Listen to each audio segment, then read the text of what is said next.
এক ভক্তিমতী নারী থাকতেন, যার নাম হলো মায়াবতী ঘোষ, আর তার স্বামীর নাম ছিল দ্বিজ ঘোষ। স্বামী স্ত্রী দুই লোকে মিলে ভগবানের সেবা পূজা করতেন। হঠাৎ একদিন মায়াবতী ডাকলো, স্বামী একটা কথা বলবো। কি কথা গো? হ্যাঁ গো, আজকের আমি আছি, আমার প্রভুর সেবা হচ্ছে। আজকে তুমি আছো, আমার প্রভুর সেবা হচ্ছে। কিন্তু যেই দিন আমরা দুই লোকে কেউ থাকবো না, আমার প্রভুর সেবা পূজার ভার আমি কার হাতে দেব? দ্বিজ ঘোষ বলে উঠলেন, মায়া, তুমি জগতে এত কিছু চাইবার ছিল, অন্য কিছু চাইতে পারলে না।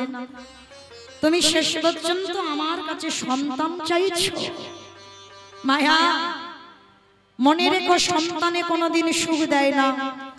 সন্তান শুধু সারা জীবন কষ্ট, ব্যথা, বেদনা, যন্ত্রণা ছাড়া কিছু পাবে না।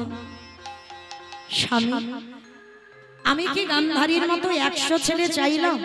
আমি তো একটা ছেলে চাইছি।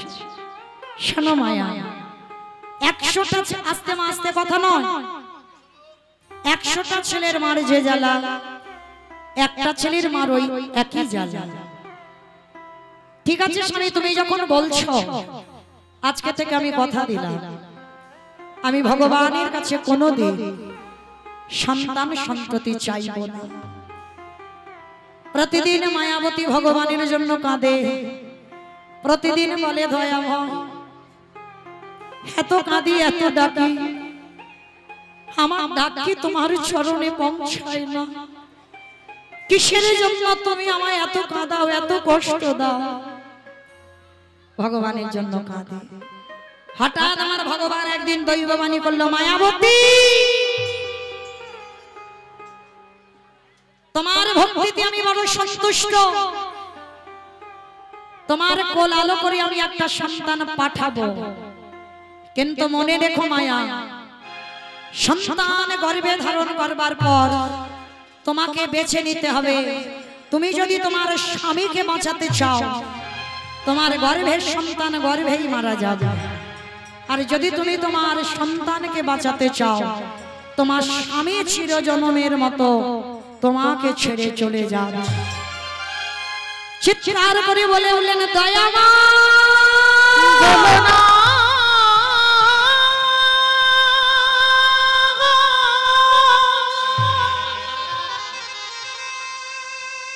কৃপা,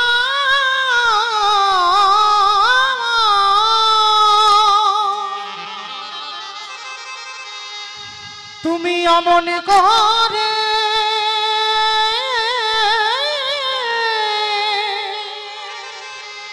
বলো না। সন্তান চেয়েছিলাম আমি তোমার জন্য, আমার জন্য নয়, আমার স্বামীর জন্য নয়।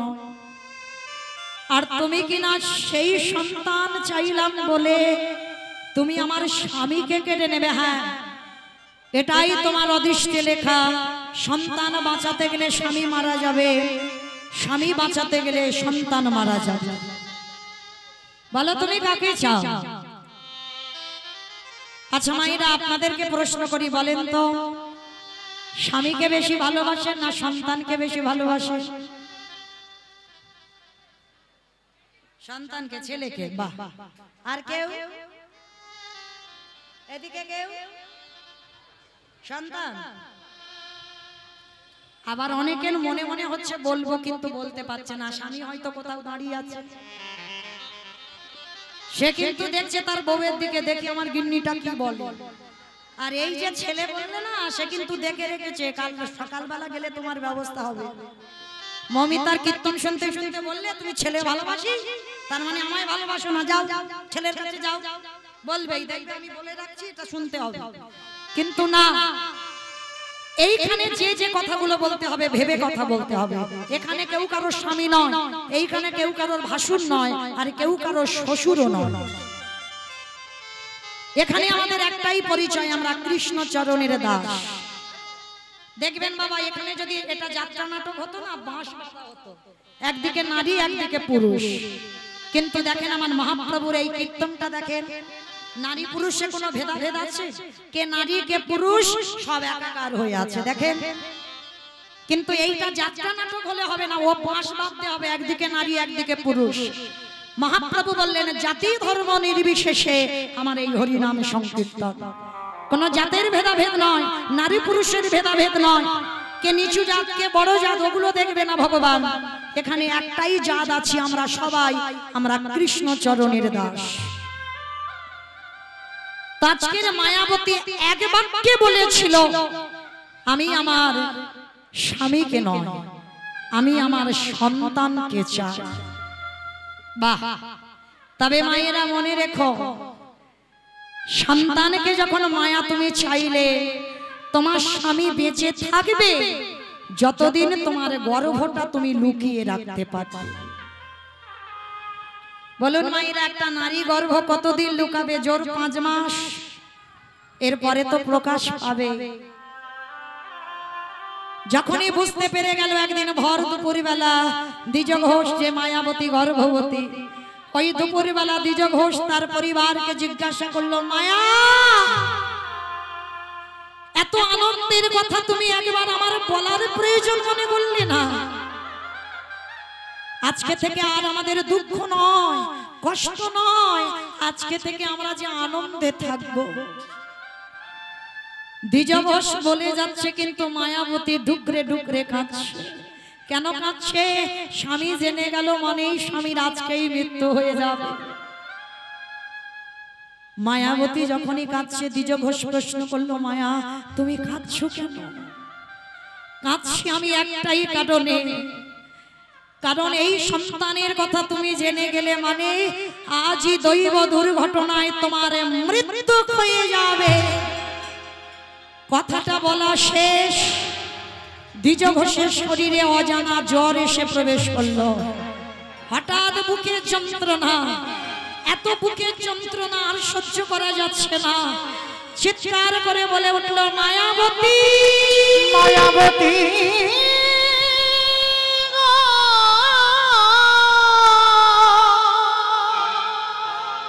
অসহ্য জ্বালা, অসহ্য যন্ত্রণা, আর এত বুকের যন্ত্রণা হচ্ছে আর সহ্য করতে পারছে না। ধুলাই লুটিয়ে পড়লো দ্বিজ ঘোষ। মায়াবতী আর আমি বেশিক্ষণ বাঁচবো না, আমার মনে হয় এই মুহূর্তে আমার প্রাণটা চলে যাবে।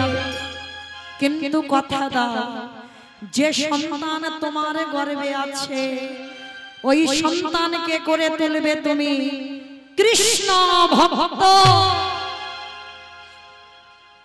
কথাটা বলা শেষ, দ্বিজ ঘোষে মৃত্যু হয়ে গেল।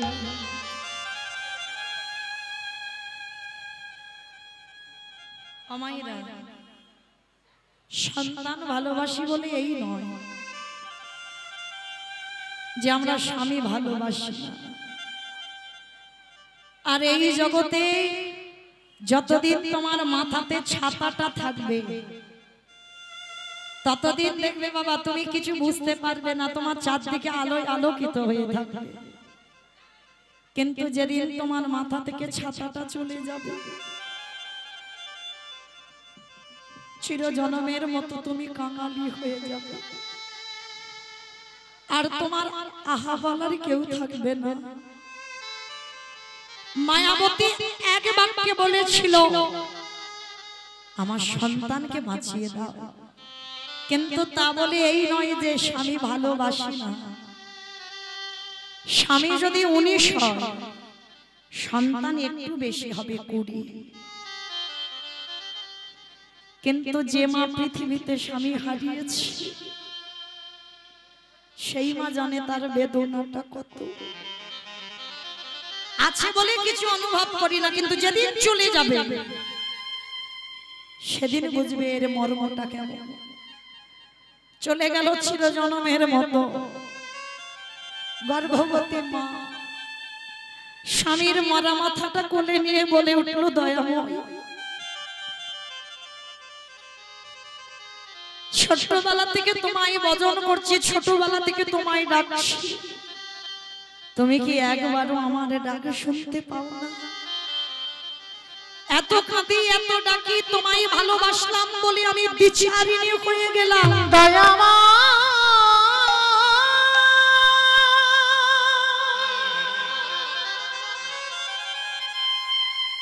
যে জনে তোমায় ভালো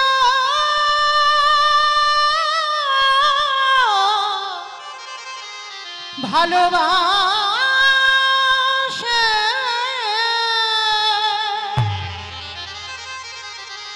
তার কি এমনি করি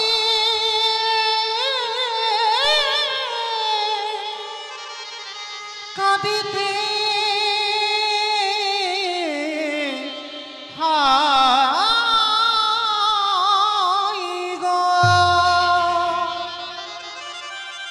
গ্রামের লোকজন সবাই এসে বলে উঠলো, তুই হলি দ্বিচারিণী, তুই হলি কলঙ্কিনী, তুই হলি অসতী। কেউ খেতে দেয় না মায়াবতীকে, যার বাড়িতে যায় সে লাথি মেরে তাড়িয়ে দেয়। গ্রামের শেষ প্রান্তে একটা বাড়িতে কাজ পেয়েছে,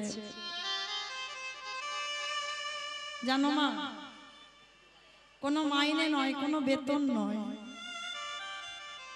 সারাদিন কাজ করে, খেতে দেয় বাবা ওই ছোট একটা বাটিতে করে ভগবানের প্রসাদী। ওই ভগবানের প্রসাদীটা মা প্রসাদ পায়। দেখতে দেখতে 10 মাস 10 দিন পর স্বামী শোক ভুলে গেল, কোল আলো করে একটা ফুটফুটে পুত্র সন্তান এলো। আর ওই পুত্র সন্তানকে কোলে পেয়ে মা আমার নাম রেখেছিল বিহারী লাল। দুঃখের ঘরে জন্ম নিল, অভাবের ঘরে জন্ম নিল। দেখবে বাবা, যার কেউ নেই, ভগবান বলল আমি আছি তার। ওই ছোট্ট ছেলেটাকে মা কোলে করে নিয়ে যায় লোকের বাড়িতে কাজ। আস্তে আস্তে কথা হচ্ছে কেন, এত কথা হচ্ছে কেন? দান দেন কিন্তু কথা বলেন না। আর আধা ঘন্টা টাইম আছে, একটু শান্ত হয়ে, জানি গরম হচ্ছে, খুব কষ্ট, আর এই কষ্ট হলেও তো বাবা আমাদের গাইতে হবে। একটু শান্ত হয়ে বসে। ভগবানের সাধন ভজন অত সোজা নয় গো। কতটুকু কৃষ্ণ বলে কেঁদেছ, কৃষ্ণ পাবে। কতটুকু তুলসী তলায় চোখের জল দিয়েছ, কৃষ্ণ পাবে। কৃষ্ণ পেতে গেলে বাবা আগে কাঁদতে শিখতে হবে। এই পৃথিবীতে যে বেশি কাঁদতে পারবে ভগবান তার দরজায় আগে চলে যায়। মনে রেখো বাবা, ভগবানকে তুমি অট্টালিকা দিয়ে ধরে রাখতে পারবে না, শ্বেত পাথরের মন্দির করে দিয়ে ধরে রাখতে পারবে না, রজনীগন্ধার মালা দিয়ে ধরা যায় না। ভগবানকে ধরতে তারাই পারে ভক্তের চোখের জল। এ জীবনে কাঁদলেন, কৃপা নাই বা হলো, এর পরের জন্মে নাই বা হলো, কিন্তু একটা না একটা জন্মে আমার গোবিন্দকে কৃপা করতেই হবে। যে জনে নয়নে জানে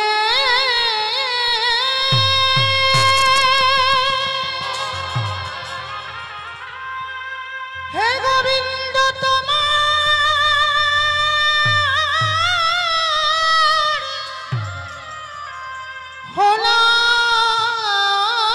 হলাম বলে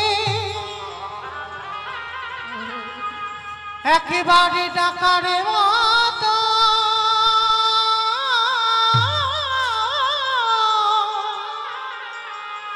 ডাকিতে পারে আমারে ভগবান।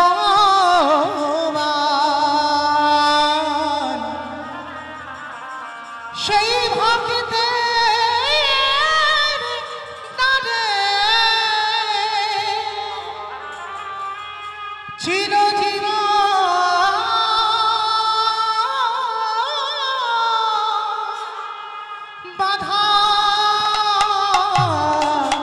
করে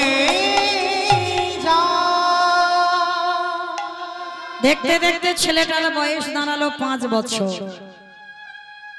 5 বছরের ছেলে মার কোমরটা জড়িয়ে ধরে বলছে, ও মা, মা গো, আমি সেই ছোটবেলাতে দেখছি তুমি লোকের বাড়ি কাজ করো।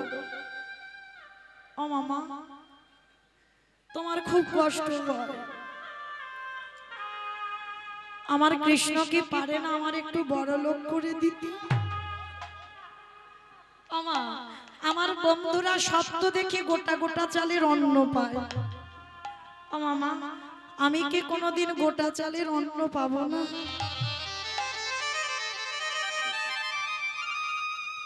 এত গরিব এত কাঙাল কোনোদিন গোটা চালের অন্ন দেখেনি চোখে। সবসময় খুদের ভাত খায়। ও মা, কৃষ্ণ পারে না আমার একটু বড় লোক করে দিতে? চুপ কর, চুপ কর, বড় লোক হতে চাস না বাবা। খোকা রে, বড় লোক হলে যে কৃষ্ণ ভুলে যায়। বড় লোক হলে কৃষ্ণের কথা মনে হয়। যত গরিব থাকবি, যত কাঙাল থাকবি, যত ভিখারি থাকবি, তত আমার কৃষ্ণ কাছে কাছে থাকবে। এটা বাস্তব, দেখবেন মা। যখন তোমার খাবারের অভাব, যখন তোমার একটা কুঁড়ে ঘর থাকবে, তখন তুমি আমার কৃষ্ণকে ভালোবাসতে যাবে। আর যেই আমার ভগবান তোমার একটা পাথর সেটিং করা ঘর দিল, 1 তালা হলো, 2 তালা হলো, 3 তালা হলো, যত তালা বাড়বে মনে রেখো মা, তোমার তত জ্বালা বাড়বে। এ জগতে যারা কৃষ্ণ ভক্ত হবে বাবা, তারা জীবনে পাথর সেটিং করা ঘর করবে না। কৃষ্ণ ভক্তরা সারা জীবন কাঙাল হয়ে যাবে।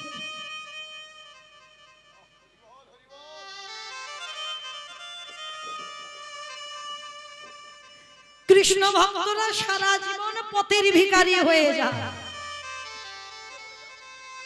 আরে কৃষ্ণ ভক্ত যদি হয়েছে বাবা, তোমাকে সারা জীবন কষ্ট পেতে হবে।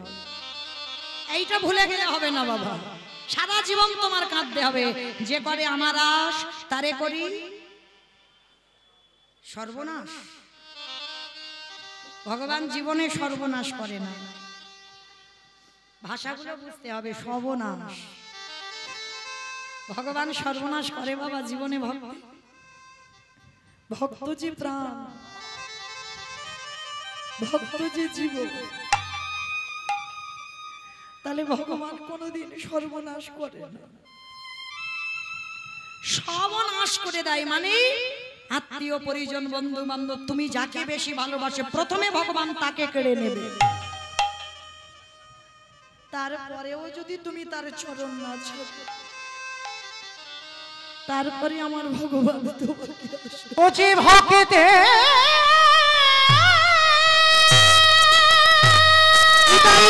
প্রেমানন্দে ঘুরি বল, ঘুরি বল। ভক্তের ভাঙা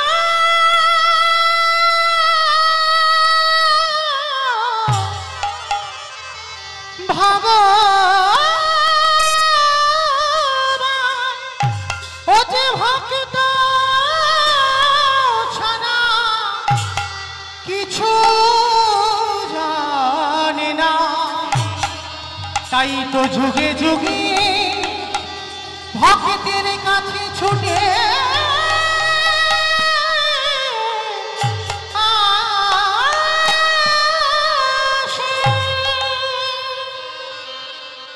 সাতটা বিহারি কে বলছে, বিহারি বড় লোক হতে চাস না? ও মামা, ঠিক আছে তাহলে একটা কথা বলবো, আমার যে বড্ড খিদে পেয়েছে। খোকা, আজকের একটু জল খেয়ে কাটিয়ে দে না বাবা। ও মা, সেই সকাল থেকে জল খাচ্ছি, কত জল খাবো তুমি বলো? মা মনে মনে করছে আমি আছি বলে ওর কাছে ওর এত কষ্ট, কাল সকালবেলা আমি ওই গঙ্গায় ঝাঁপ দিয়ে আত্মহত্যা করব। মা জানে আত্মহত্যা করা মহাপাপ, তবু মা আত্মহত্যা করবে কেন?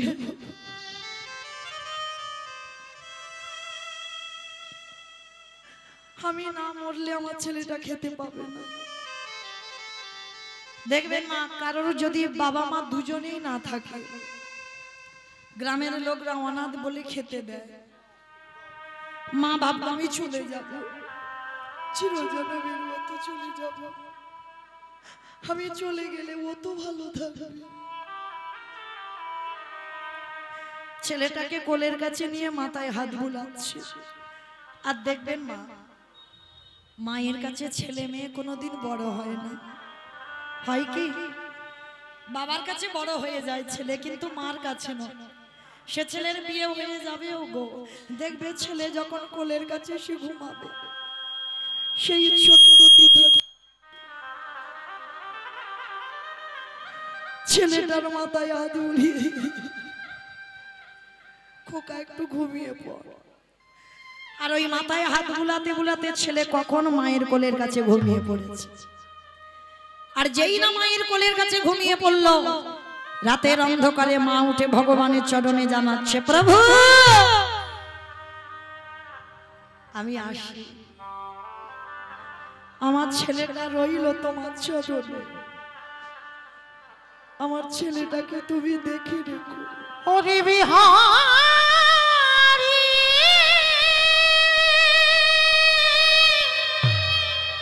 ও যেন অন্তিম সময়ে কৃষ্ণ আমি চলে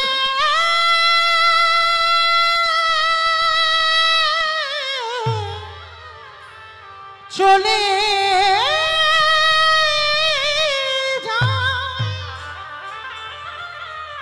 আর কোন দিন ফিরে আসব না, আমি চলে যাই ওরে বিহারী।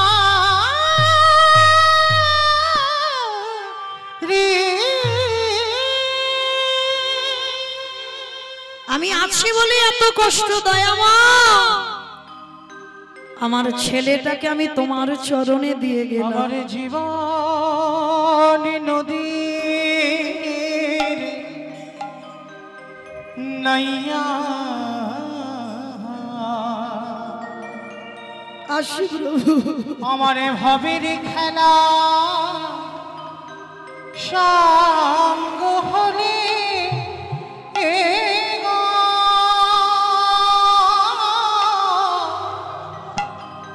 একেবারে দিও পার করিয়া আমার জীবন নদীরে নাইয়া। কৃষ্ণ জীবন নদী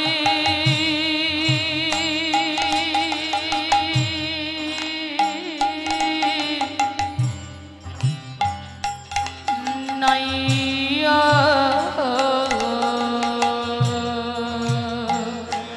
আমার ছেলেটাকে তোমার চরণে দিলাম। আমার ভবের খেলা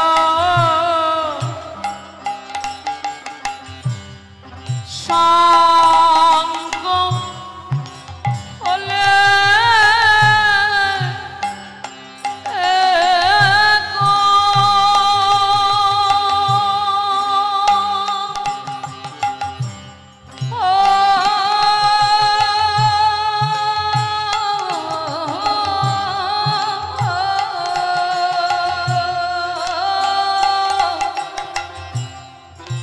দিও পারে রিয়া আমার জীবন নদীর নাইয়া। দয়ালি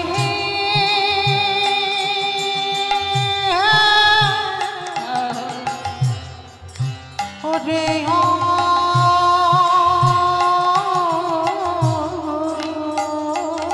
দয়াল হে ও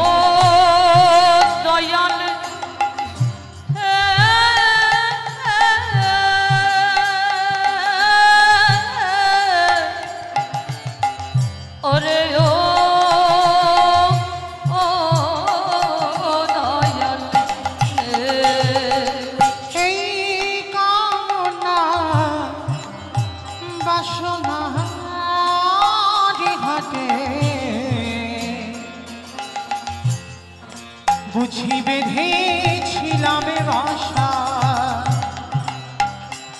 এই কামনা বাসনার হাটে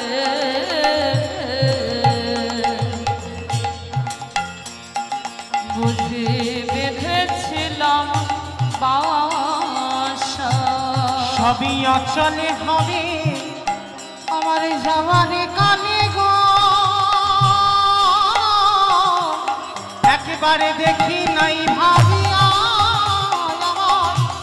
জীবনে নদীরে নিতাই গৌর প্রেমানন্দে হরি বল হরি বল হরি বল নদী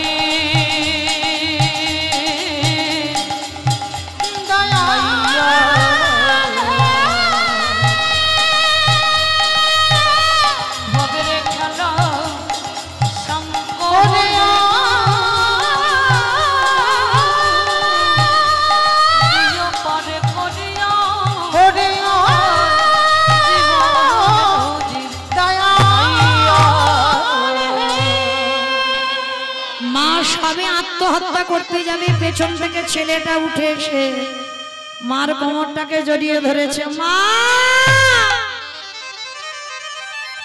কোথায় চলে যাচ্ছ? আমি কথা দিচ্ছি মা, জীবনে তোমাকে বলবো না আমার খিদে পেয়েছে,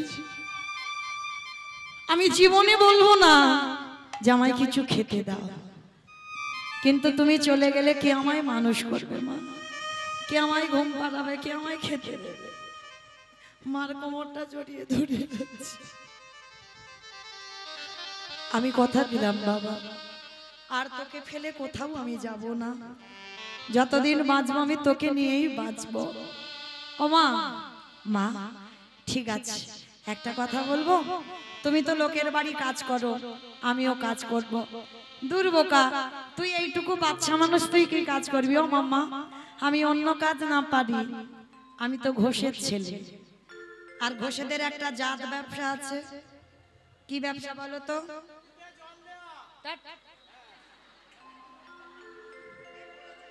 তার মানে ওইটা আমাকেই বললো না, আমার বাবা দেয় না, কারণ আমার বাবা ছানার ব্যবসা, দুধে জল দিলে কি আর না দিলে কি।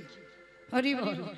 তো মাইরা, এই গোয়ালা জাতিদের একটা জাত ব্যবসা আছে, দুধের ব্যবসা, আর এরা কিছু পারুক না পারুক একটা ভালো কাজ করতে পারে, যেটা গরুর কাজ। তো আজকের বিহারি বলছে, ও মা আমি ছোট তো কি হয়েছে, আমি তো গরুর কাজটা পারি, তুমি একটু দাঁড়াও, তুমি কতদিন আর লোকের বাড়ি কাজ করবে, আমি একটা কাজ খুঁজে আনি। পাশে একটা বড় লোক বাড়িতে গেছে, 3 তলা বাড়ি। বাবুজি, আমার মার খুব কষ্ট গো, লোকের বাড়ি কাজ করে আমায় এত বড় করেছে, আমাকে দুটো কাজ দেবে তোমার বাড়িতে? তোমার ওই গোয়ালে অনেক গরু আছে, ওই কিছু গরু আমার চড়াতে দেবে? তা বড় লোকটির দেখে মায়া হলো, হ্যাঁ রে বাবা ঠিক আছে, তোর ওই যে 6টা গরু আছে আজকে থেকে তুই চড়াবি। লীলার পাশে ভাবে বললেন, মূর্খ, 6টা গরু যদি ও চড়াবে তোর বাড়ি আসবে কেন? 6টা গরু তো আপনারা চড়াচ্ছেন, আমি চড়াচ্ছি, আমার এই ছেলেগুলো চড়াচ্ছে। কাম ক্রোধ লোভ মোহ মদ মাৎসর্য, এই তো 6টা গরু। কি গো, 6টা গরুকে মারতে বলছে না, মহাপ্রভু বলছে 6টা গরুকে দমন করো, মারলে তুমি নিজেই মরে যাবে। যেমন ভগবান কালীয় দমন লীলা করেছিল, কেন? জগৎ শিক্ষা দেবার জন্য। এই মনুষ্য জীবনে কাম রূপ কালীয় নাগ, ভগবান কালীয় নাগকে দমন করেছিল, কালীয় নাগকে কিন্তু মারেনি। তাহলে ভগবান চৈতন্য মহাপ্রভু শিক্ষা দিলেন, তোরা ষড়রিপুকে দমন করে রাখ, কিন্তু যেন সত্যিকারের মেরে ফেলিস না, কারণ ওদের যদি মেরে ফেলিস তোরা কোনোদিনই বাঁচবি না। মানে এই যে কাম ক্রোধ লোভ মোহ মদ মাৎসর্য, এই 6টা রিপুকে দমন করতে বলছে। তো আজকে লক্ষ্য করে দেখেন, বিহারি বলছে আমি 2-3টে পারবো। ঠিক আছে শোন, তুই 1 মাস গরু চড়াবি, তোকে 4 আনা মাইনে দেব, মানে 25 পয়সা। ও মাইরা, তো এখনকার দিনে লীলা নয়, তখনকার দিনে 25 পয়সার অনেক মূল্য আছে, অনেক দাম। তা বিহারি বলছে ঠিক আছে বাবু, আমি 25 পয়সার মাইনের কাজ করব। তো বিহারি মাঠে মাঠে গরু চড়াতে যায়, আর বিহারির বীজ ভালো, মাটি ভালো, আর ফসল তো ভালো হবেই। আমা বুঝতে পেরেছো? ছোটবেলা থেকে বিহারি মাঠে মাঠে খেলে করে, আর প্রত্যেক দিন ওই মাঠে খেলে, আর মনের আনন্দে গরু চড়ায়। গরু চড়াতে চড়াতে বাবা বিকাল গড়িয়ে এসেছে। আর যখনই বিকাল গড়িয়ে এসেছে এবার বিহারীলাল ফিরবে, হঠাৎ দেখছে বাবা এক পাঠক ঠাকুর পাঠ করতে বসেছে, ভাগবত পাঠ। যেমন আজকে আমি এই যে রাস্তার ধারে বাজারেই বাবা কীর্তন গাইছি, এই রকম কাটোয়া কাঞ্চননগরে এক পাঠক ঠাকুর ভাগবত পড়ছে। আর ওই ভাগবত পড়তে পড়তে বাবা পাঠের মধ্যে দিয়ে পাঠক ঠাকুর বলে উঠেছিলেন, ও মাইরা, বৃন্দাবনে কৃষ্ণ নামে একটা ছেলে আছে, তার নবলক্ষ ধেনু আছে, তার 24 জন বন্ধু আছে। আর জানো ওই ছেলেটাকে যদি একবার কেউ ভালোবাসতে পারে, এত কিছু দেয়, এত কিছু দেয়, নাকি ঘরে রাখবার জায়গা থাকে না। পাঠক ঠাকুর পাঠে বলছে, আর বিহারী দাঁড়িয়ে দাঁড়িয়ে শুন। ওরে বাবা, কেন আমি মরতে চারানার মাইনের কাজ করব? কাজ যদি করতে হয় আমি কৃষ্ণের বাড়ি কাজ করব। কি গো বাবা, এতদিন কীর্তন শুনে ভাগবত শুনি, ভগবানের এত সেবা পূজা করি, এতটুকু চৈতন্য হয় না। আর একটা 5 বছরের বাচ্চা একদিন ভাগবত শুনে বাবা তার চৈতন্য হয়ে গেল। ও কিন্তু জানে না কৃষ্ণ মানে ভগবান, ও জানে কি কৃষ্ণ মানে আমি যেমন গরিবের ছেলে, কৃষ্ণ মানে বড় লোকের ছেলে। ওর নবলক্ষ ধেনু আছে, আমি 2-4টে চড়াবো, ওর 24 জন বন্ধু আছে, আমাকে নিয়ে 25 জন হবে। আর ওরে নাকি ভালোবাসলে চাইতে লাগে না, এত কিছু দেবে, আমার মার অভাব দূরীভূত হবে। ছোট্ট ছেলেটা ওই রাস্তায় দাঁড়িয়ে দাঁড়িয়ে শুনেছে পাঠক ঠাকুরের মুখ থেকে, শুনে ছুটে গেছে, ওমা মা গো, যে বাড়িতে কাজ করছিলাম আমি কাজ ছেড়ে দিয়েছি। কেন রে বাবা কাজ ছেড়ে দিলে কেন? ওই কাজ আমি করব না, আমি তো একটা নতুন চাকরি পেয়ে গেছি। সে কি রে বাবা, তুই নতুন চাকরি পেয়েছিস কোথায়? কি জানো জায়গাটার নাম, কি নাম, কি নাম, হ্যাঁ মনে পড়েছে, জায়গাটার নাম হলো বৃন্দাবন। কোথায় কাজে যাবি? বৃন্দাবন। বৃন্দাবন তুমি তো জানো না, বৃন্দাবনে কৃষ্ণ নামে একটা ছেলে আছে, তার নবলক্ষ ধেনু আছে, তার 24 জন বন্ধু আছে। আর জানো ওই ছেলেটাকে একবার যদি ভালোবাসার মতো কেউ বাঁচতে পারে, তাহলে বাবা চাইতে লাগে না, এত কিছু দেয়, রাখবার জায়গা থাকে। ছোট্ট ছেলেটা যেই না বলেছে বাবা, মা খিলখিল করে হেসে উঠেছে, এই পাগল ছেলে। ওইটা তো বৃন্দাবনে কৃষ্ণ লীলা করেছিল। 125 বছর বয়সে যারা ব্যাধির তীরে তিনি দেহত্যাগ করেছেন। কৃষ্ণ তো আর বৃন্দাবনে নেই না। তুমি জানো না বৃন্দাবনে কৃষ্ণ আছে, আছে। কি জ্বালায় পড়েছি বলো দিনি এই ছেলের পাল্লায়। এই বৃন্দাবনে কৃষ্ণ কোনোদিন থাকে না, সে তো দেহত্যাগ করেছে যারা ব্যাধির তীরে। না তুমি পড়াশোনা জানো না, পাঠক ঠাকুর বলেছে বৃন্দাবনে কৃষ্ণ আছে। মার কথাও বিশ্বাস হচ্ছে না, মানে এমন বিশ্বাসটা লেগে গেছে বিহারী। মা বিরক্ত হয়ে বলছে, ঠিক আছে তোর মার কথা বিশ্বাস হচ্ছে না তো যা, যে পাঠক ঠাকুর পাঠ করেছে তুই তার কাছে যা। যাবার সময় মার চরণে সাষ্টাঙ্গে দণ্ডবত প্রণাম। কি গো মা বলছে, হ্যাঁ রে খোকা প্রণাম করলি কেন? বলে মা যদি পাঠক ঠাকুর বলে বৃন্দাবনে কৃষ্ণ আছে, তাহলে তো ওখান থেকে আমি কাজে চলে যাব, তোমার মতো মার কাছে আসা হবে না, আর প্রণামও করা হবে না, ওই জন্য আমি আগে থেকে সেরে যাচ্ছি। মা মাথায় হাত দিয়ে বলল, খোকা যে কাজে যাচ্ছিস তোর কাজে সফল হয়ে যায়। পৃথিবীতে বাবা সব থেকে বড় শক্তি হলো মায়ের আশীর্বাদ। আর একবার যদি কোনো সন্তান এটা পেয়ে যায়, তার সব কাজে জয় জয়কার হবেই হবে। তো বিহারী আশীর্বাদটা পেয়ে পাঠক ঠাকুরের কাছে ছুটে গেছে। ঠাকুর মশাই, ও ঠাকুর মশাই, সত্যি করে বলবে তুমি এখানে বসে বলনি বৃন্দাবনে কৃষ্ণ আছে? হ্যাঁ বলেছি। তুমি বলনি তার 24 জন বন্ধু আছে? হ্যাঁ বলেছি। তুমি বলনি তার নবলক্ষ ধেনু আছে? হ্যাঁ বলেছি। তুমি বলনি তাকে ভালোবাসলে কিছু চাইতে লাগে না, এত কিছু দেয়, নাকি রাখবার জায়গা থাকে না? বলনি? হ্যাঁ বলেছি। তা কি হয়েছে বাবা? তুমি জানো আমি যে বাড়িতে কাজ করছিলাম, চারানার মাইনের কাজ আমি ছেড়ে দিয়েছি। আমার মার বড় দুঃখ, লোকের বাড়ি কাজ করে আমায় এত বড় করেছে, আমি চাই আমার মা দুঃখ মোচন করতে। পাঠক ঠাকুরের চোখে এলো জল। এতটুকু দুধের বালো আমার মুখের ভাগবত শুনে ওর চৈতন্য হলো। আর আমি এতদিন আরাধনা করি, আমার চৈতন্য হলো না। তাহলে এই ছেলেটাকে যদি সত্যি কথা বলি ওর বিশ্বাস চলে যাবে। না না না, সত্যি বলা যাবে না, আবার মিথ্যাও বলা পাপ। তাহলে কি বলবো? সত্যি বলবো না, মিথ্যা বলবো না, এমন একটা কথা বলতে হবে। বিহারী শোন, আমার ডাকে বৃন্দাবনে কৃষ্ণ নামবে না, কিন্তু বিহারী রে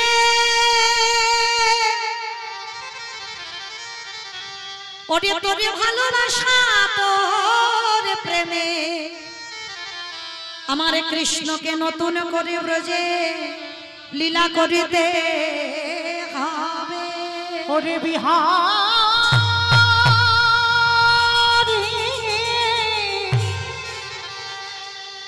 এমনই অনুরাগ না হলে কি কৃষ্ণ পাওয়া যায়?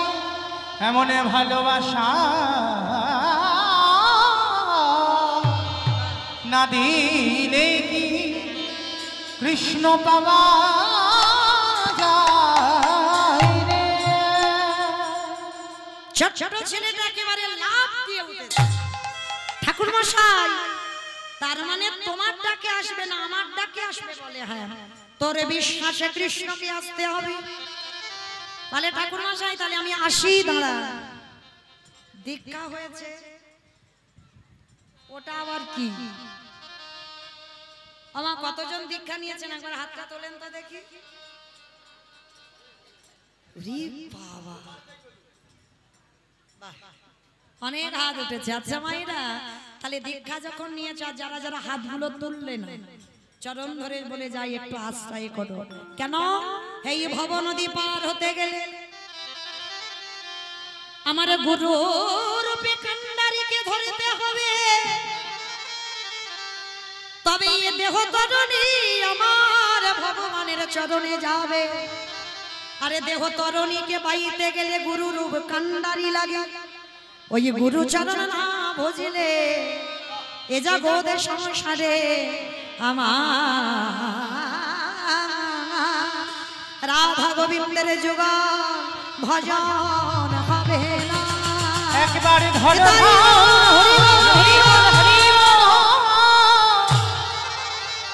একেবারে ধন ধন গুরু চরণ তোমার হৃদয়ে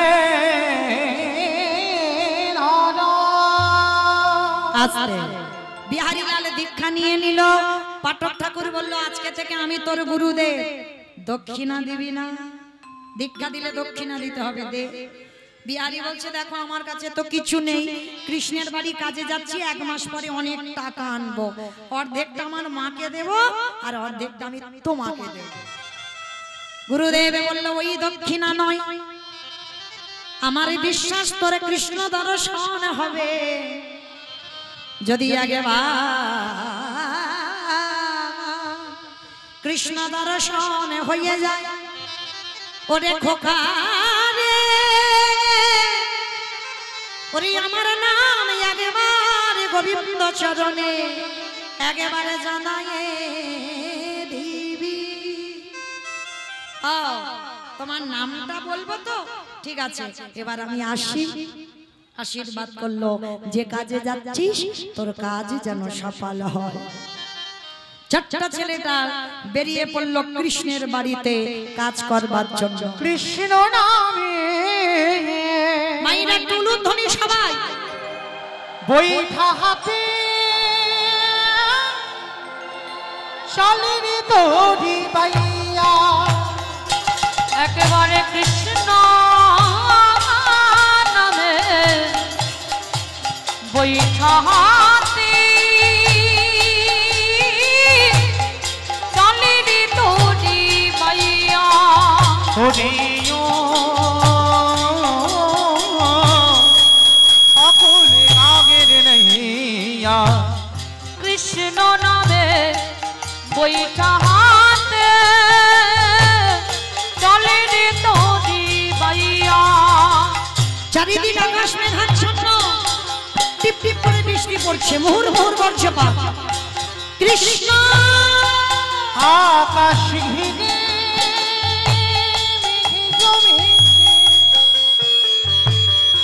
হয় কি রে তোর কৃষ্ণ আছে কৃষ্ণ নামে ঘন ঘটা দেহে বেড়ে ঘুরাইয়া ওরে ও আকুল গাগের নাইয়া নিতাই গৌর প্রেমানন্দে হরি বল হরি বল হরি বল। বৈঠা হাতে কৃষ্ণ রে তোরি বাইয়া। আজকে ছোট্ট ছেলেটা বাবা আজকে নয়নে জলে ভোগ ভাসিয়ে যখন কাঁদছে আর বেরিয়ে পড়লো ওই কৃষ্ণের বাড়িতে কাজ করতে যাওয়ার উদ্দেশ্যে। কত দূর আমি আর চলতে পারি না, একবার আমার কাছে করে নে না বন্ধু। ছেলেটা জানে না কোথায় বর্ধমান আর কোথায় উত্তরপ্রদেশ। বেরিয়ে পড়লো কৃষ্ণের বাড়িতে কাজ করবার জন্য। দেখা দে দেখা দে দেখা দে দেখা দে হরে কৃষ্ণ রে আমি তো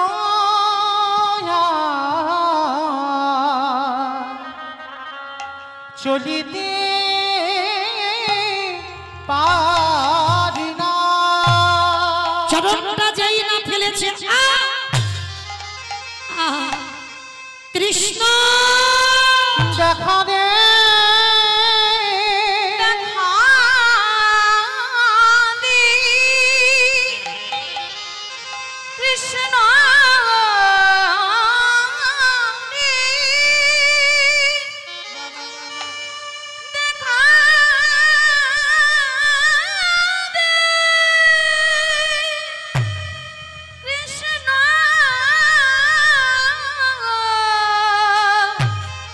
কৃষ্ণ রে দেখা কত দূর রে কৃষ্ণ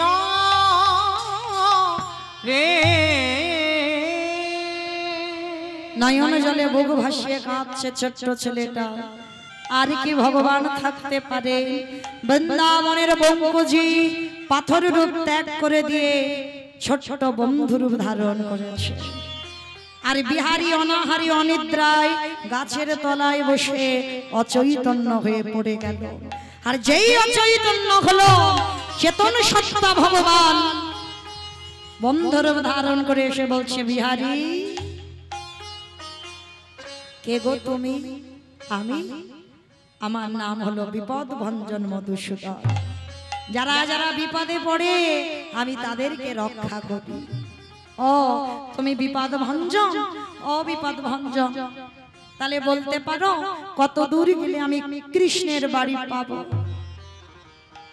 হাই ভগবান জলের ঘাটে নেমে জল জল করছে, সামনেই কৃষ্ণ। কৃষ্ণকে বলছে কৃষ্ণের বাড়ি কোথায়?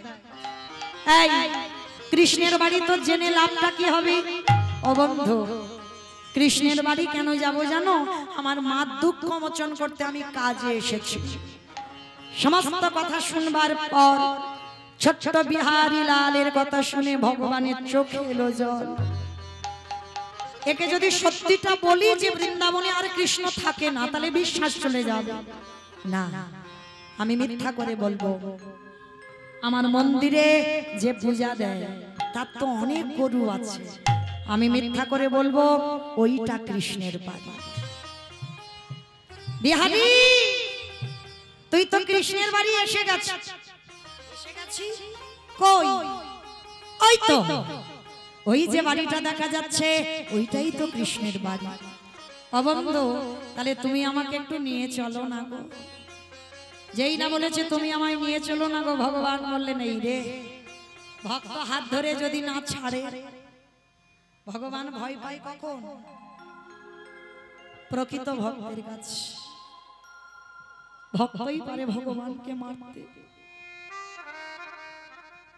ভক্তই পারে ভগবানকে চোখ রাঙাতে, ভক্তই পারে ভগবানকে শাসন করতে। তুমি যদি প্রকৃত ভক্ত হয়েছো তাহলে তোমার কথা ভগবান শুনতে বাধ্য। তুমি যদি প্রকৃত ভক্ত হয়েছো তুমিই পারবে ভগবানকে চড় বসিয়ে দিতে, আর ভগবান মাথা পেতে সেটা নেবে। ভগবান ভাবলো যদি হাত ধরে আর না ছাড়ে, বিহারী তুই যা, ও বন্ধু কখন তোমার সঙ্গে দেখা হবে, মানে ধরতে পারলো না যে ওটা কে। কারণ দেখবেন মা, ভগবান হয়তো তোমার সাথেই থাকে, তুমি চিনতেই পারো না। কারণ ভগবান কোনোদিনই নিজ রূপে কাউকে দেখা দেবে না, ভগবান আসে অতিথি রূপ ধারণ করে। অচেনা অজানা মানুষ যাকে দেখলে তুমি ঘৃণা করবে, ভগবান বুঝতে চায় ও দেখি কতটা অতিথি আপ্যায়ন করে। বলো তো আগে অতিথি সেবা না আগে ভগবানের সেবা? অতিথি সেবা জানি সবাই, মানি কজন? দেখবেন দুপুরবেলা খেতে বসেছে, একটা ভিখারি এসে একটু খাবার চা, দূর খেয়ে দে কাজ নেই, একেবারে দুপুরের টাইমে এলো, আবার খাবার টাইমে এখন আমার হাত জোড়া আছে তুমি অন্য বাড়ি যাও। কি মা অনেকে বলে না, তবে তোমাদের ঠাকুরদাতে না বলুক, আমার গ্রামেই বলে হাত জোড়া আছে তুমি অন্য বাড়ি দেখো। কিন্তু মা বলা তো যায় না কার ঘরে কখন ভগবান কোন রূপে আসে। কিছু যদি না থাকে অন্তত এক গ্লাস জল তাকে দেবে, একটু বসবার জায়গা দিয়ে। কারণ একটা অতিথি, একটা বৈষ্ণব, একটা ব্রাহ্মণ যদি দ্বার থেকে চলে যায়, শত শত জন্মের পূর্ণের ফল সে পিছনে করে নিয়ে চলে যায়।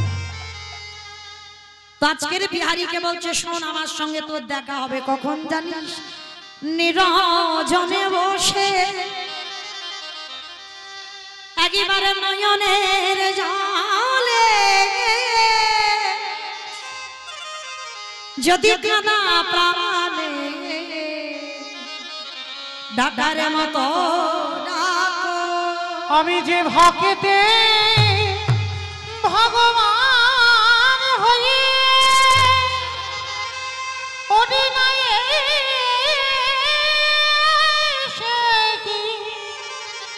রহিতে পারি, আমি যে ভক্তে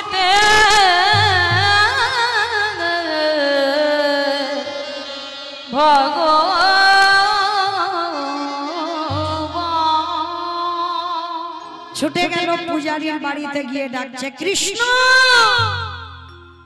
কৃষ্ণ। পূজারী বেরিয়ে এসে বলছে এই কে তোর কৃষ্ণ? এটা কেন করে কৃষ্ণ কৃষ্ণের বাড়ি নয়, ছোট্ট বাচ্চা ছেলে, সোজা সরল ছেলে, কোনো ঘোর প্যাঁচ বুকের ভিতরে নেই। আমি জানি গো এইটা কৃষ্ণের বাড়ি, আমার বন্ধু বিপদ ভঞ্জন বলেছে। তুমি কি কৃষ্ণের বাবা? পূজারীর চোখে এলো জল। সমস্ত ঘটনাটা শুনবার পর বলছে শোন বাবা, আমার একটা নিজের ছেলে আছে, জন্ম দেওয়া ছেলে, যার নাম গোপাল। তুই হলি আমার আরো একটা ছেলে বিহারী লাল, পালিত ছেলে।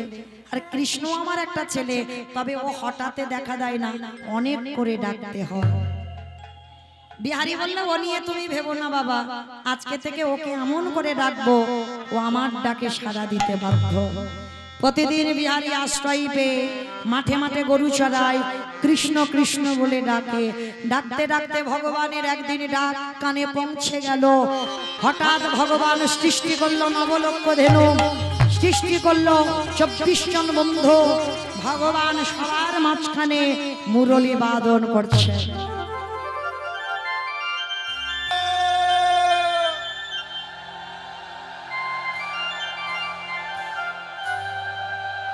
ওই তো আমার বন্ধু কৃষ্ণ, যা হলো হলো, কালকে তোর সঙ্গে আমি তোর মাঠে গরু চড়াবো। বিহারী ফিরে এলো বাড়িতে, পরের দিন মাঠে গরু চড়াতে যাবে। আর পরের দিন হয়ে গেল একাদশীর উপবাস। কই কতজন একাদশী করো একবার হাতটা তোলো তো দেখি। বাহ, অনেক ভক্ত একাদশী, খুব ভালো লাগলো মা। এতদিন কীর্তন গাইছি, বহু জেলাতে যাই, কিন্তু এত হাত ওঠেনি। খুব ভালো। সবাই সত্যি সত্যি তুলছো তো নাকি মিথ্যে মিথ্যে করে তুলছো? হ্যাঁ ঠিক ঠিক, বাবা ভগবানের বাড়ে মিথ্যে। হরি বল। চরণে কোটি কোটি দণ্ডবাদ প্রণাম। আর যারা করেন না তাদের চরণে 8 কোটি কোটি দণ্ডবাদ। কারণ চরণ ধরে বলে যাই বাবা, যারা পালন করেন তো খুব ভালো, কারণ কিছু উপবাস করতে লাগবে না, কিন্তু বিশেষ করে ভগবানের সবথেকে প্রিয় ব্রত একাদশীর উপবাসটা অবশ্যই পালন করবেন। কারণ একাদশী তিথিতে যারা অন্ন প্রসাদ পাবে, বাবা মাকে হত্যা করলে যে পাপ হয় সেই পাপের বোঝা নিতে হবে। একাদশীতে অন্ন সেবা করলে, গুরুদেবকে হত্যা করলে যে পাপ হয় সেই পাপের বোঝা নিতে হবে। একাদশীতে অন্ন সেবা করলে, গো হত্যা করলে যে পাপ হয় সেই পাপের বোঝা তাকে নিতেই হবে, তাকে রৌরব নরক যন্ত্রণা পেতে হবে। আমাইরা বলে তো যাচ্ছি না যে একেবারে নির্জল হও, ফল পাবে, শাকার তৈরি করবে, কলা আলু তরকারি, শুধু পঞ্চশস্য বাদ দিলে হবে। কেমন? যদি একান্ত অসুস্থ থাকো পঞ্চশস্য বাদ দিয়ে সেবা করবে। তো আজকে 5 বছরের ছেলে একাদশী করে। আচ্ছা মা বলো তো, সংসার সুখের হয় পুরুষের গুণে? সংসার সুখের হয় নাকি পুরুষের গুণে? মানে নিজের ঢাক নিজে পেটালো, ভাবতে পারছেন? কাদের জন্য হয় সংসার সুখের হয়? রমণীর গুণে। আচ্ছা মা, তোমাদের গুণগুলো আছে? আছে? তাহলে মনে রেখো, নারী হলো শক্তি। এরা যদি মনে করে বাবা লয় প্রলয় করে দিতে পারে, এরা যদি মনে করে আমার সংসারটা কৃষ্ণের ভক্তের সংসার করব, তো এরাই পারে, কোনো পুরুষ পারবে না। নারী পারবে তার পরিবারটাকে কৃষ্ণ ভক্তের পরিবার করতে। যদি আপনারা মনে করেন একাদশীতে আমার বাড়িতে অন্ন চড়বে না, স্বামী একটা একাদশী বাড়ি খাবে না, দুটো একাদশী খাবে না, তিনটে একাদশী খাবে না, মনে রেখো শাস্ত্র বিধান দিল, এটা আমার কথা নয়, মৌমিতা বলছে না। তুমি কৃষ্ণ ভজন করবে, তোমার স্বামী যদি বাধা দেয় সেই স্বামীকে তুমি ত্যাগ করে দাও। তুমি কৃষ্ণ ভজন করবে, তোমার বাবা মা যদি বাধা দেয় সেই বাবা মাকেও ত্যাগ করে দাও। আত্মীয় পরিজন যদি তোমার কৃষ্ণ ভজনে বাধা দেয়, সবাইকে তুমি ত্যাগ করে দিও, কিন্তু তথাপিও তোমাকে কৃষ্ণ ভজন করতে হবে। কেন?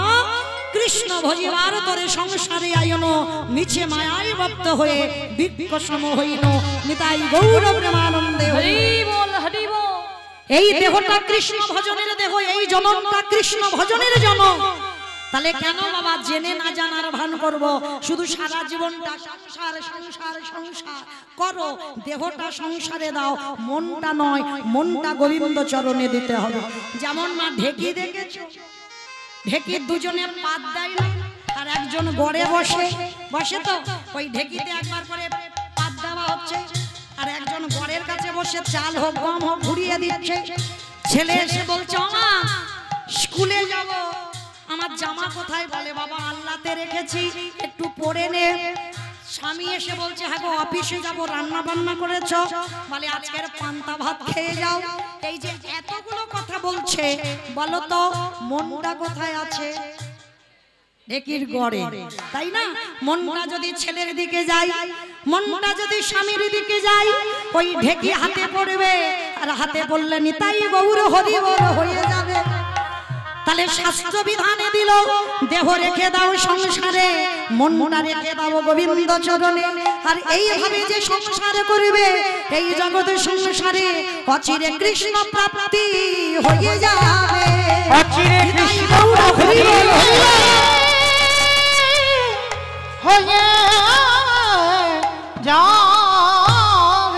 আস্তে ওমা কোথায় ছিলাম? লীলায় কোথায় ছিলাম? বিহারী একাদশী করেছে, বাহ! এই না হলে ভক্ত। তো চলো, বিহারী 5 বছরের ছেলে একাদশী করেছে, আর পূজারি ভুলে গেছে বাবা বিহারীর জন্য খাবার পাঠাতে। আচ্ছা মা আমি তো চলে যাব আর 5 মিনিট পর, 5 মিনিট পরে চলে যাব, পরবর্তী দলকে চলে আসতে বলে। না না এখন যাইনি তো, এখন আছি তো। হ্যাঁ হরি বল। তো মাইরা এই যে বাবা বিহারী, আমি চলে যাবার পরে আমার কথা কারণ মনে থাকবে? তোমার না থাকো, আমি তোমার জিজ্ঞেস করিনি, কারো থাকবে? থাকবে। যাক বাবা মাথা তো নেড়েছে, এতেই হবে। বেশ, আচ্ছা আপনারা ভুলে যাবেন। হ্যাঁ 3টে থেকে, হরি বল, বড় ভালোবাসার মানুষ না। তো যাই হোক, তাহলে মায়েরা আপনারা ভুলে যাবেন, আমরা ভুলে যাব, কিন্তু ওই যে মন্দিরে বাঁকা করে বাঁকা হাতে কালো শশী ভগবান কি করেছে, গোপালের রূপ ধারণ করে মাথায় খাবারের বোঝা লগে আজ বিহারীকে মাঠে গিয়ে খাইয়ে দিল। বাবা ঠাকুর যারা গীতা পাঠ করেন, গীতার একটা শ্লোক আছে, অনন্য চিন্তায়ন্ত মানুষ জন পর্যপস্বতে তেষানিত্যাভিযুক্তানাম জগৎক্ষয়াম বহাম্মহা জগৎক্ষয়াম বহাম্মহা।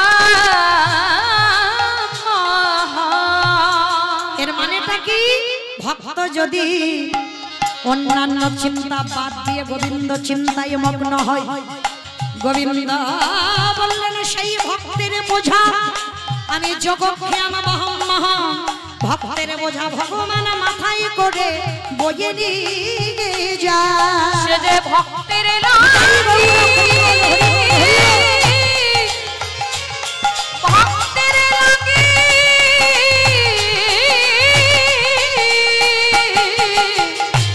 ভক্তের লাগি সব করিতে আস্তে এইবার বিহারীকে খাইয়ে দিয়ে ভগবান চলে এসেছে। বিকাল বেলা বিহারী বলছে, ও বাবা তুমি ওইটুকু ভাই গোপালকে মাঠে পাঠিয়েছো কেন? আদৌ গোপাল যায়নি, গোপালের রূপ ধরে ভগবান গিয়েছিল। বাবা বলছে আমি মিথ্যা বলছি না, আমার ছেলে মিথ্যা বলছে না, বিহারী মিথ্যা বলছে না, তাহলে মিথ্যা বলছে কে? মন্দিরে গিয়ে দরজাটা খুলেছে, দেখে না বাঁকা করে বাঁকা হাতে কালো শশী, চরণেতে বাহির হলো রক্তের ধারা। আর বুঝতে দেরি হলো না, ভগবান মাঠে নেমেছিল বিহারীর জন্য। বিহারী আজকে থেকে তুই মাঠের কাজে নয়, আজকে থেকে তুই মন্দিরের দারোয়ান হবি। মাঠের কাজ বন্ধ করে দিয়ে দারোয়ান মানে চাকরির প্রমোশন হয়ে গেল। প্রতিদিন বিহারী পাহারা দেয়, আর আজকের বাবা ও পাহারা দিচ্ছে, কৃষ্ণ ঘুমাচ্ছে। হঠাৎ ভোরবেলা একটা বুড়ো বুড়ি এসেছে, তারপরে 8 জন মেয়ে এসেছে। ও মায়েরা, তাদের মাথাতে সিঁদুর আছে, হাতে শাঁখা আছে। তা বিহারী বলছে তোমাদের লজ্জা করে না, রাত্রিবেলা পরপুরুষের কাছে এসেছো? বলে জগতে সতী নারী তারাই হয় যাদের 2টি করে পতি হয়। ওমা কাদের 2টো স্বামী আছে, একবার হাত তোলো তো।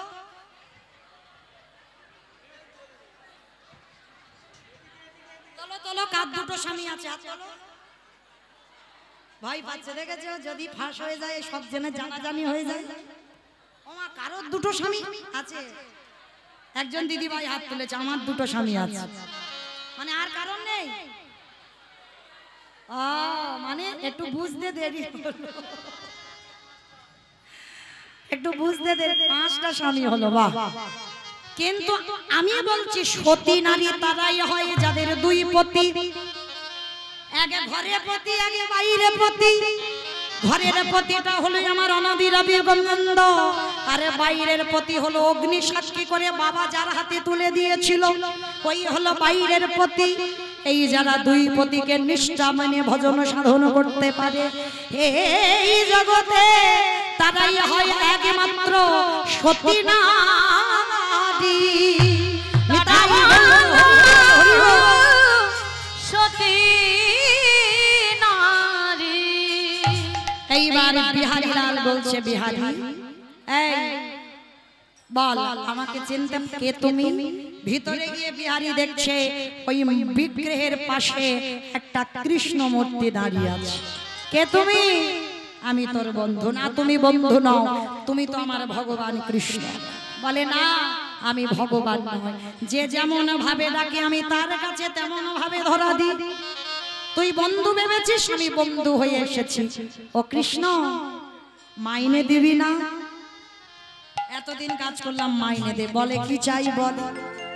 কৃষ্ণ বর্ধমানে আমার মা বসে আছে, প্রথম মাইনেটা তুই আমার মার হাত ধরে ভব নদী পার করা। এইটা হলো আমার গরু চড়ানোর মাইনে। আর দ্বিতীয় মাইনেটা কি জানিস? যার জন্য তোরে দেখা পেলাম ও বাবা কার জন্য দেখা পেল? গুরুদেব, আমার গুরুদেবকে কৃপা কর, আমার গুরুদেবের নামটা চরণের ধারে লিখে রাখ। ভগবান বলল বিহারী তুই কিছু চা। বলে আমি আর কি চাইবো বল, আমি তো সব থেকে বড় ধনী। অমাইরা পৃথিবীতে সব থেকে বড় ধনী কে? যাদের অনেক টাকা আছে তারা ধনী। দূর, তাহলে কারা ধনী? এই জগতে যে জন কৃষ্ণ প্রেম সম্পদ অর্জন করে এ জগতে সেই তো ধনী। এ জগতে সেই তো ধনী। কৃষ্ণ চরণ ছাড়া আনে জানে না এ জগতে সেই তো ধনী। ভগবান বলল বিহারী তুই চাইলি না, আমি তোকে চেয়ে দিলাম। শোন, এতদিন আমি বৃন্দাবনের বঙ্কুজি ছিলাম, আজকে থেকে তোর নাম আমার নামের সঙ্গে জুড়ে দিয়ে হয়ে গেলাম বৃন্দাবনে বঙ্ক বিহারী লাল কি, বঙ্ক বিহারী লাল কি, বঙ্ক বিহারী লাল। তাই কানাই প্রতিদিন মন্দিরে কি হয় বলে যুগল নৃত্য। বলে একটু যুগল আমাকে দেখা। রাধা গোবিন্দ যুগলে দাঁড়ালেন, ভক্তগণ সবাই মিলে যুগলে দর্শন করলেন। আমাইরা আজকে যারা যারা বৃন্দাবনে যাবে গিয়ে দেখবেন বৃন্দাবনে অনেক মন্দির আছে, কিন্তু মূল মন্দির হলো বাঁকে বিহারী লালের মন্দির। অনেকে দেখেছেন। এইবার আজকের লীলা শুনে কি জগৎ শিখলাম? ভক্তি যারে কৃষ্ণ তার সর্বশাস্ত্রে কয়, ভক্তি না থাকিলে কৃষ্ণ দেখে কিবা হয়। আজকে রাধা গোবিন্দ যুগলে দাঁড়ালেন, ভক্তগণ যুগল দর্শন করলেন। মন চাহি